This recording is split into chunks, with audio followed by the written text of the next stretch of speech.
Hello everyone, আজকে আমি তোমাদের শিখাবো বি ভার্বের ব্যবহার ও বি ভার্ব কাকে বলে উদাহরণ সহ একদম এ টু জেড ক্লিয়ার করে দিব আজকের ক্লাসের মাধ্যমে। তাহলে কথা না বাড়িয়ে চলো শুরু করি, আর ক্লাসটি অবশ্যই শেষ পর্যন্ত মনোযোগ দিয়ে দেখবে। দেখো, বি ভার্বের ব্যবহার আগে বুঝতে হবে বি শব্দের অর্থ কি। বি শব্দের অর্থ হচ্ছে হওয়া, কোনো কিছু হওয়াকেই বি বলে। এখন এই বি ভার্ব কারা কারা? বি ভার্ব হলো am, is, are, was, were, shall be, will be। এই কয়েকটা ভার্বকে আমরা কি নামে চিনি? বি ভার্ব নামে চিনি। তখন প্রেজেন্ট কন্টিনিউয়াস টেন্স হবে। দেখো, সর্বপ্রথম মনে রাখবা বি ভার্ব কোথায় বসে। একদম লিখে রাখো, বি ভার্ব সবসময় কন্টিনিউয়াস টেন্সের মধ্যে বসবে। এখন কন্টিনিউয়াস টেন্স কি? আচ্ছা, কন্টিনিউ মানে কি? কোনো কিছু চালিয়ে যাওয়া না? তাহলে কন্টিনিউয়াস মানে কি?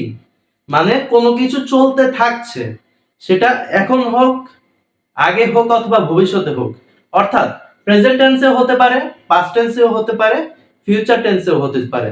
যেমন আমি বললাম আমি ভাত খাচ্ছি, আবার আমি ভাত খাচ্ছিলাম। খাচ্ছি, তাহলে বর্তমানে খাচ্ছি, রানিং আছে না জিনিসটা? খাওয়াটা কি আমার রানিং আছে। তারপরে খাচ্ছিলাম, রানিং ছিল, আবার খেতে থাকবো, ঠিক আছে? তাহলে রানিং হবে, একদম কন্টিনিউয়াসলি চলতে থাকবে, এই জন্য এগুলা কন্টিনিউয়াস টেন্স বলে। তাহলে প্রেজেন্ট কন্টিনিউয়াস টেন্সে দেখো, সাবজেক্ট যদি আই হয় তাহলে বি ভার্ব বসবে am।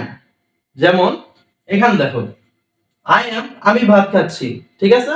আমি বর্তমানে ভাত খাচ্ছি, আই অ্যাম ইটিং রাইস।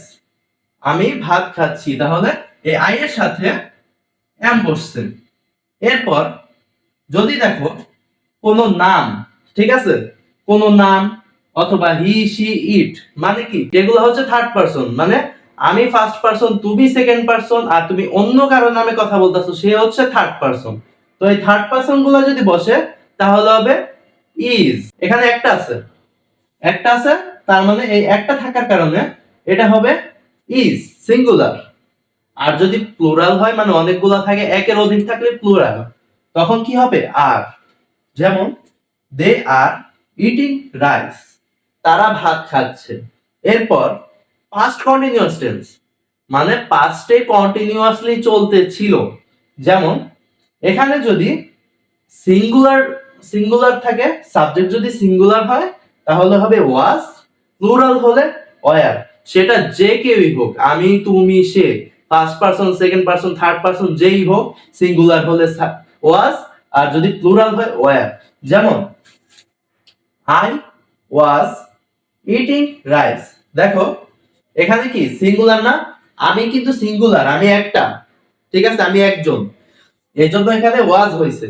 আবার দে ওয়ার ইটিং রাইস, এখানে কি যেহেতু পাস্টের কথা বলছে, তাহলে দে মানে কি তারা, অনেকে, একজনের বেশি, এই জন্য ওয়ার বসছে।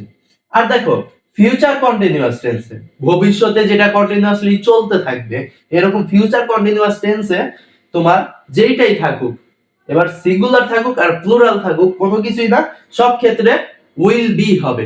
যেমন এখানে ড্যাশ দিছি কেন? ড্যাশ দিয়ে বুঝাইছি সকল ক্ষেত্রে, ঠিক আছে? আমি ড্যাশ মানে সকল, সকল ক্ষেত্রে প্লুরাল। যেমন dash will be eating rice, এখানে I will be eating rice হতে পারে, he will be eating rice হতে পারে, উই উইল বি অথবা they will be eating rice হতে পারে। তো আজকের মতো এখানে বিদায় নিচ্ছি।